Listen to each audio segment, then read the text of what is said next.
Close your eyes. Hello everyone, thank you for joining Willow and Roots. It's Michelle here and I have another reading for you. Today's reading, we're going to go over the fourth house and then we're going to have a pick a card at the end. Now this video was requested by Angela and she also gave me some of her natal chart placements to talk about. So first things first, we're going to talk about the fourth house, okay? So the fourth house is the house of family, the self, the soul, traditions. Yes, and I know that there's other houses that represent that, but this house is actually your family traditions, family practices, right? You are the custodian of the old ways, remembering, documenting, practicing, and sharing this wisdom. So it's not just, well, my family used to be witches, right? Or my family, we used to do the maypole dance.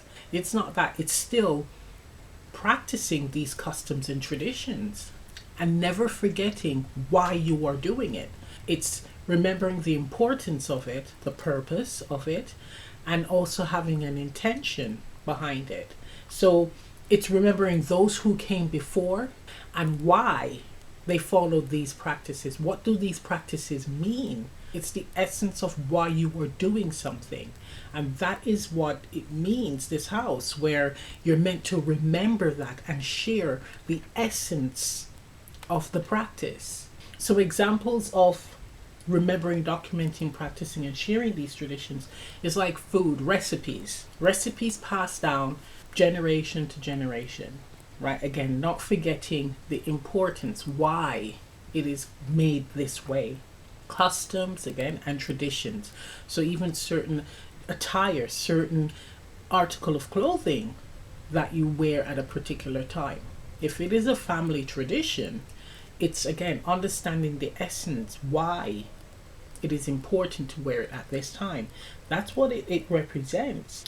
Now, for you, you are meant to also create new traditions and customs or add on to the existing tradition and custom. Let's say it's a recipe, and my sister actually told me this story. It was on someone's Instagram. The family would make like a let's say a roast joint. It's pork joint or what have you, and they would cut a large portion of the pork, threw that in the bin, the bit that they cut off, and it's a good piece of meat, and then prepared the dish for the family. And that was a tradition that was passed down generation to generation to generation. The person who was following this family tradition then realized the reason why a large portion of the meat was cut off and chucked was because the pot wasn't large enough to hold the huge joint of meat, and they had to chuck the meat because they didn't have refrigeration to store the meat. So with you changing the tradition, and not necessarily changing it, but adding to it, it would be not cutting the meat off and chucking it, because now we have refrigeration and we have larger pots. But you will be increasing maybe the seasoning amount because you will be cooking all of the joint. You don't need to cut it and chuck it. So that's where we make those adjustments to some of the traditions if we have like technology or better means of improving the tradition, but it's not forgetting it. The key thing is not forgetting the traditions. The key word for the fourth house is abundance. And again, it represents the feminine, the divine feminine. It's very receptive, right? But it's also the parent. Some people see it as the mother, but I see it as the parent. It's the aspect, because of course masculines also have feminine energy. It is the aspect of nurturing, of caring, of having compassion, kindness. Everything is meant to blossom. It's about fertility, right? So if we're looking at the relationship with children, you have your child and you want your child to grow healthy, to have a healthy mind, body, spirit, right? To excel in life. So as a parent, we nurture and we look after our children to give them the best chance or opportunities in life. So it's that type of energy. So it could be a male or a female. So I look at it as the parent house. So with this house, you must learn to have a balanced foundation with the self and your environment. It's important for you to be in a balanced state in whatever environment you are in. Because with this house, again, it's very receptive. So everywhere you go, you will be picking up on the energies around you, the energies of others and the energies of the environment that you're in, the house, the structure, right? So it's important to always clear your energy and remain in a balanced state. So it's important to doing energy clearing or cleansing, working on mental cleansing. If you're having any type of personal issues, it's important to not ignore it or sweep it under the carpet. Really face it and work through them, right? Because you're going to be picking up other people's stuff as well. So you need to be a clear channel so that what you absorb, it's not sticking on you because you're constantly releasing, and also it's not adding on to what is your own baggage, your stuff. As I said before, you're deep feeling, and like a sponge, you can absorb energy, but you do not transmute it and release it, right? So the dangers are poor health, depression. The dangers are physical bodily aches and pains, and it could even turn to dis-ease as well.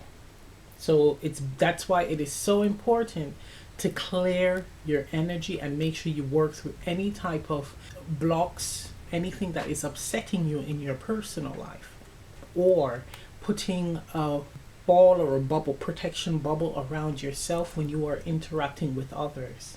You're a natural empath, so of course you're picking up the energies of others, but you also have mediumship abilities. With this house being the house of the ancestors, they come to you.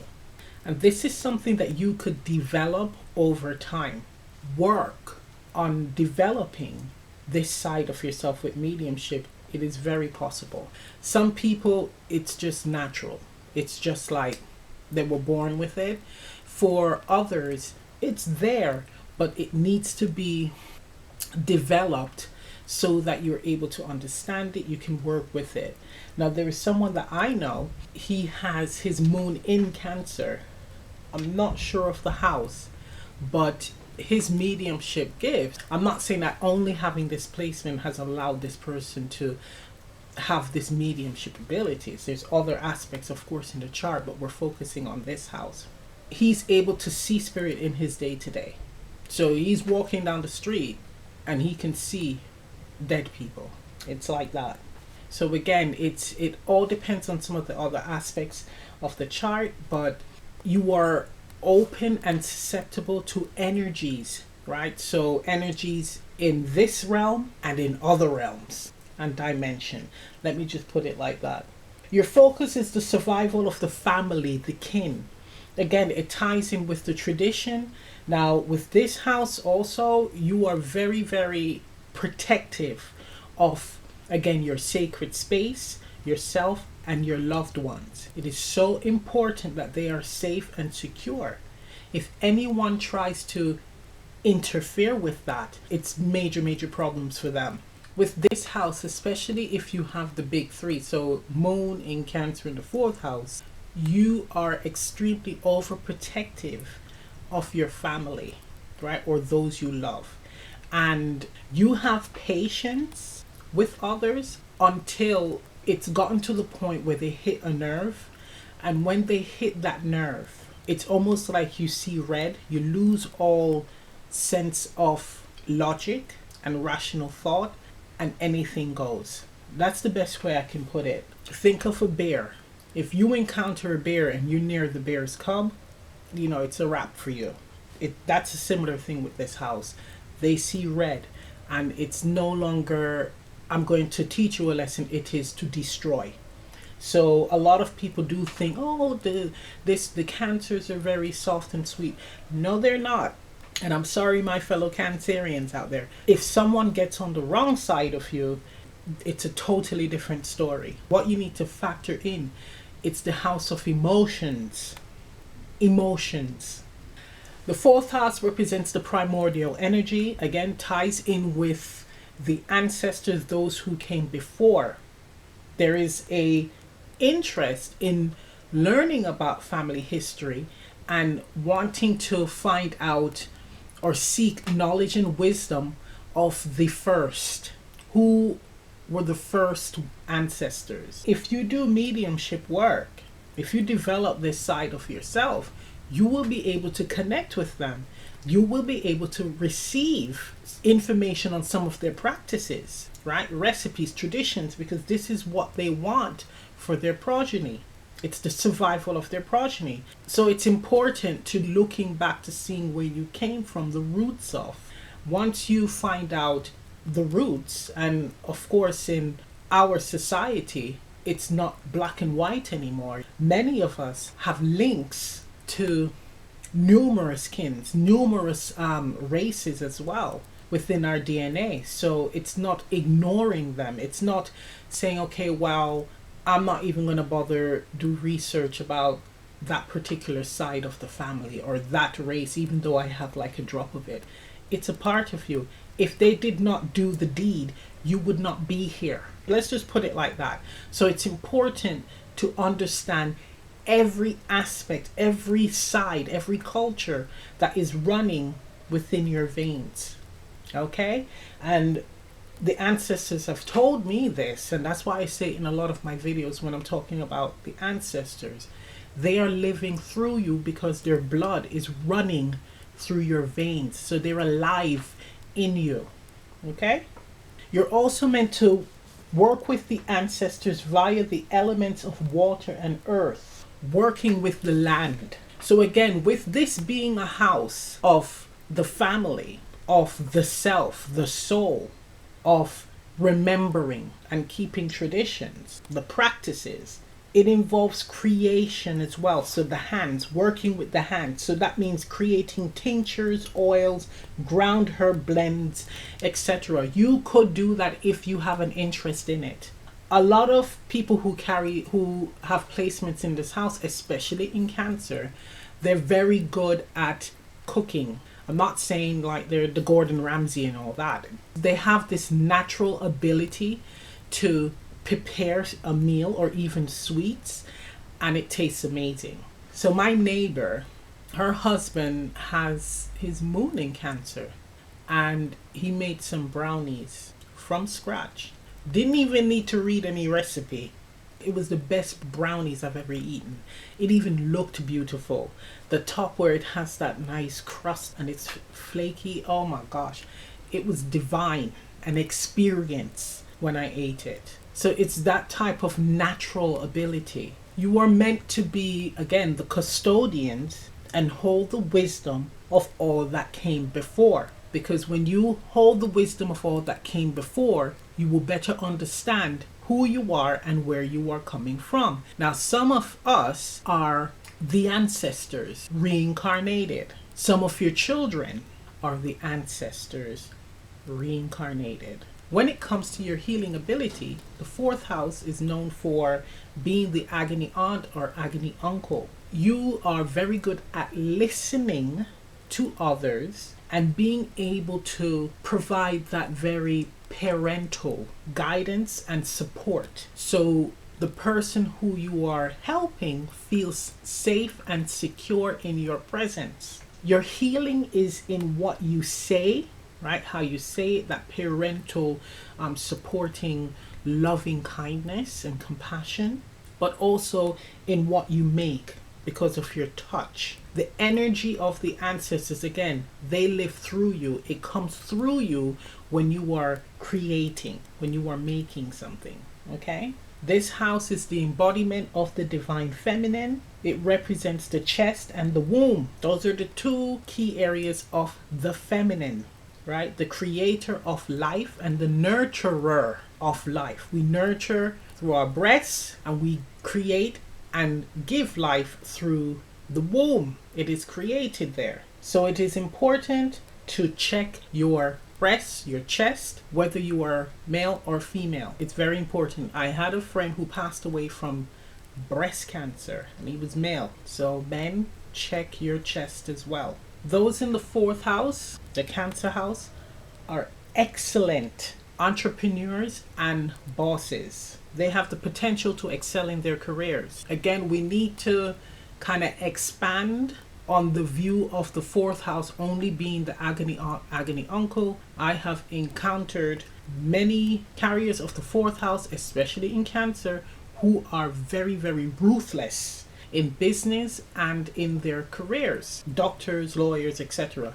They are very, very excellent, exceptional at their work, their craft, and they really excel economically in their careers. Very, very shrewd people when it comes to business. They're able to also have the gift of pacifying people. So that's how you can make excellent business deals, because a person feels safe with you.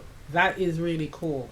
As mentioned earlier, needing to have a safe haven, so a sacred space, so you can unwind, you can actually lift that tension, right? The tension of having to block your energy, or when you are out in public, because you're taking in all of the different energies around you, there's a sense of not wanting to be vulnerable and to expose yourself. You would rather hide aspects of yourself and take on all that is around you. So you're taking on other people's energy and you're holding on to yours. So there's a lot of holding on to, not releasing. Right? So there's a need for you to have a safe space where it's almost like you take your jacket off. The jacket is the energies of others. So you take your jacket off and then you can fully be in your energy and you can fully feel safe, comfortable. When it comes to people coming to your house, and I'm just going to be blunt and upfront, you don't like it. I have my moon in Cancer in the 4th. Your home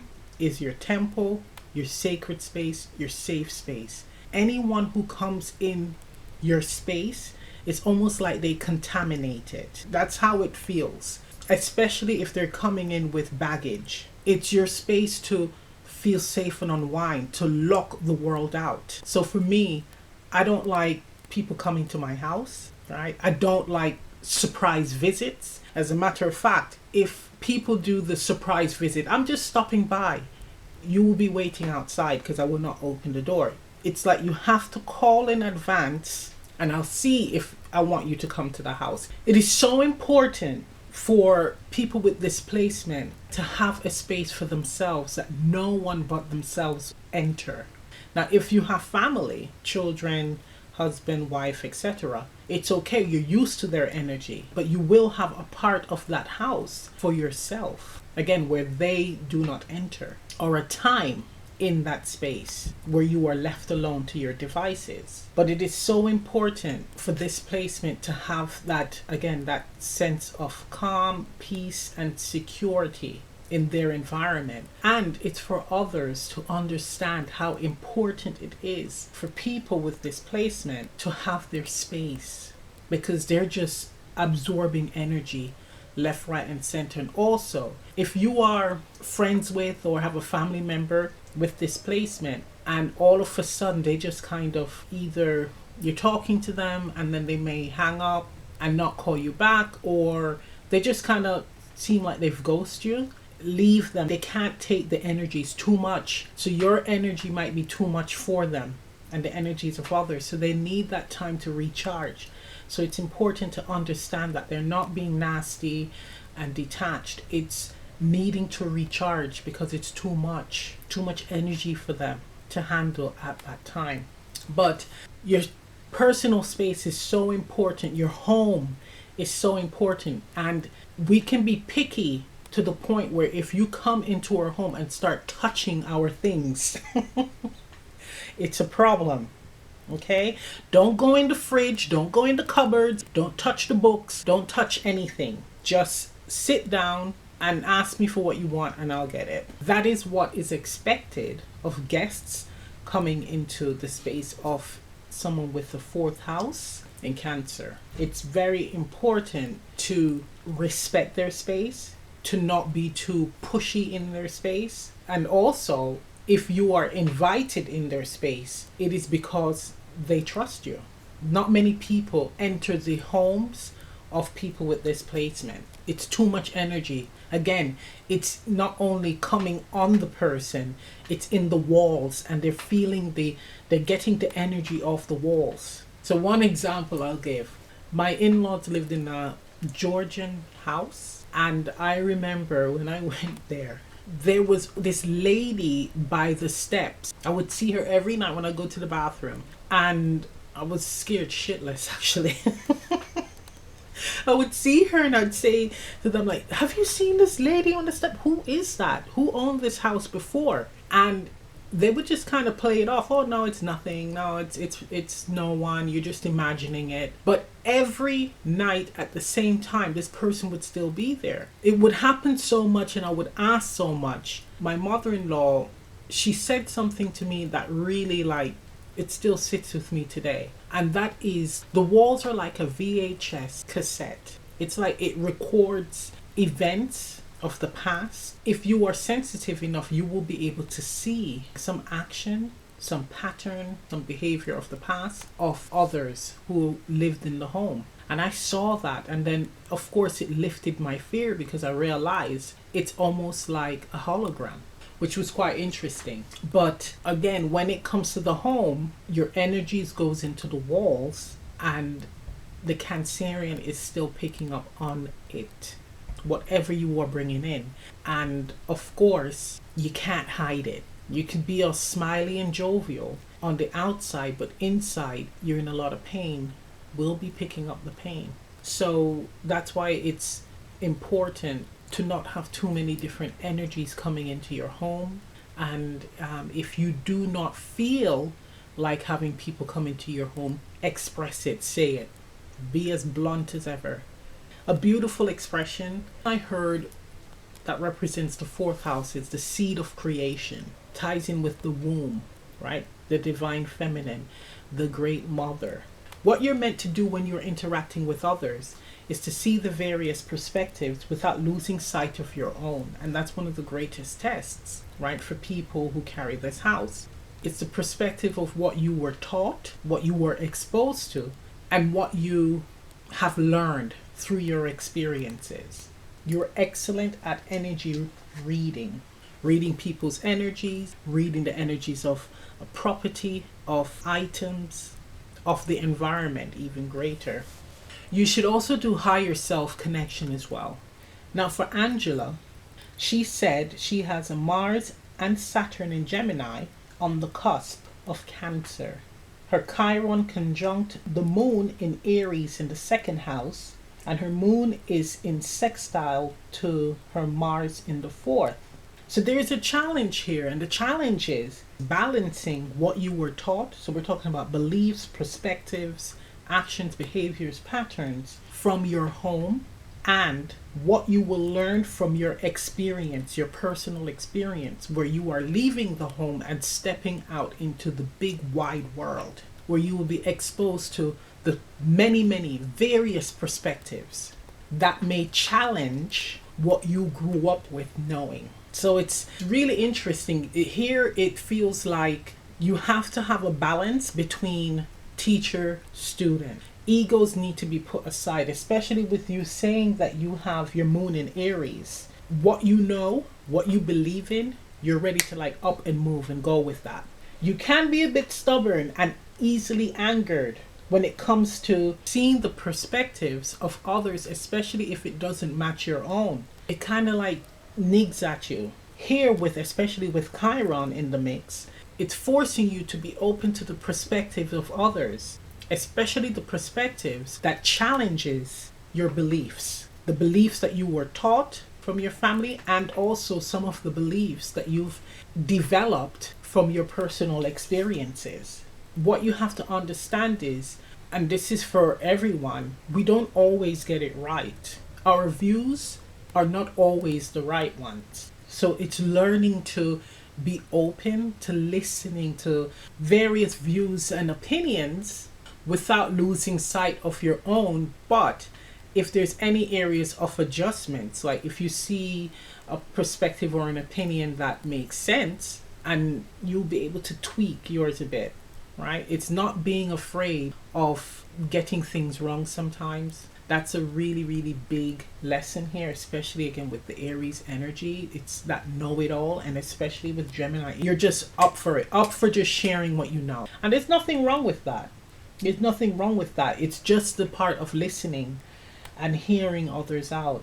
So you do feel at home with sharing your insights. It is important to talk about the self and your personal experiences, but without feeling threatened by the opinions of others. It's also saying that if there is a situation where your opinion is asked, share it. Share what you know. Speaking up on, again, your personal experiences, and also how it either supports or goes against the beliefs that were taught, right, in the home. And a need to also feel confident, feeling comfortable what you're talking about. With the Gemini energy, it could be where you go back and forth. So certain topics you don't really feel comfortable with speaking up on, while others, I mean, you're just like a motor mouth. You just really run with it. It's important to work through that. Again, being comfortable with sharing what you know without being easily angered or triggered if you are challenged by the opinions or the perspective of another. Very nice.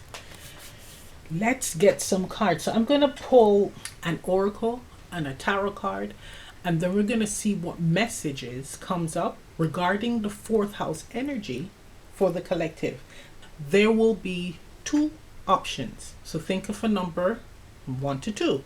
The number that pops up in your mind's eye, that's your pile. So we're going to be using the Exploring Empaths Oracle.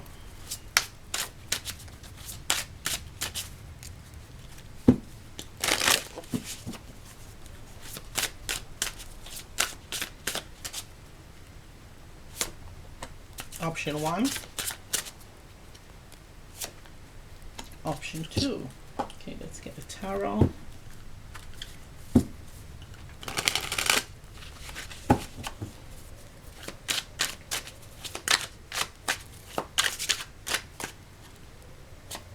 Option 1.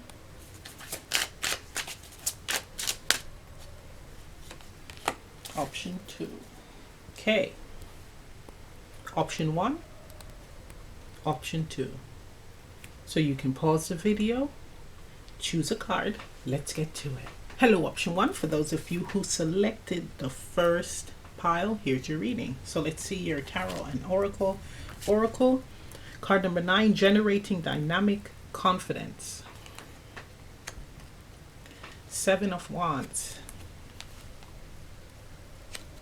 This speaks on really standing up for yourself, being assertive here, not being a doormat or a pushover, not being a yes man. It's finally time to start saying no. It's finally time to start expressing how you are feeling, especially when it comes to being asked to do something that you may not want to do. So it's not going along with it. It's finally saying, okay, well, no, I don't want to do that. Or maintaining, if you are already doing that, maintaining this side of yourself where you are more assertive.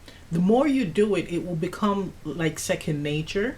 It is saying that people will respect you. The more you put your foot down, the more you are assertive. Of course, not in a unhinged way, unstable way, but more firm and decisive. People will respect your space. People will respect your opinions, right? They won't abuse your generosity. So it's calling for you to definitely step into this energy again of being confident and meaning what you say and what you do. Not putting up with nonsense, BS from others. Not being afraid to face any type of challenge or obstacle. So the dramas of others, if they're coming at you with drama and nonsense, it is not folding away. It is not cowing out. It's actually, again, standing firm and standing up for your beliefs, not tolerating nonsense. That's what this is speaking of. The number 9 represents it is time. It's finally time for you to be in this energy here, to really be prepared to stand up for what is yours. Stand up for what you deserve. Beautiful. Hello option 2 for those of you who selected the second pile. Here's your reading. So let's see. We have here card number 1, establishing emotional boundaries. 7 of Pentacles. Wow, this is interesting. The first pile had 7 as well. 7 of Wands. The number 1 card, oh wow. And the previous pile had number 9 for their oracle card, and you have 1. So this is that new beginning, right? With 1 for you guys. And they're closing out, finally stepping into. But it says here, establishing emotional boundaries, not allowing yourself to be emotionally abused. It's giving me here with the 7 of Pentacles, finally seeing who is taking advantage of you. With it being Pentacles at that. These are people in your surroundings, right? Here I'm hearing all the favors that I've done for these people, and you're being abused emotionally. You're being taken advantage of.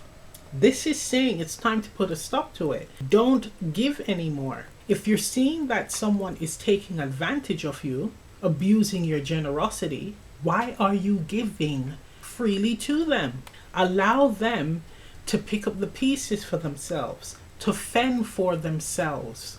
When they come to you, if they're in a dire situation, then it's a different story. But if you are just freely giving without thinking clearly, without a second thought, you are going to be taken advantage of. You are going to be depleted in energy. You are going to feel lowly of yourself, because it's like you're buying love, you're buying the support of others, and it shouldn't be like that. So it's time for you to assess those around you who are disrespecting you by abusing your generosity, who are overstepping the line when it comes to your emotional boundaries.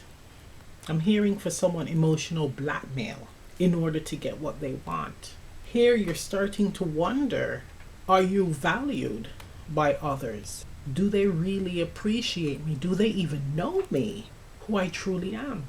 It's also speaking on putting the value on the self. You are treated the way you treat yourself.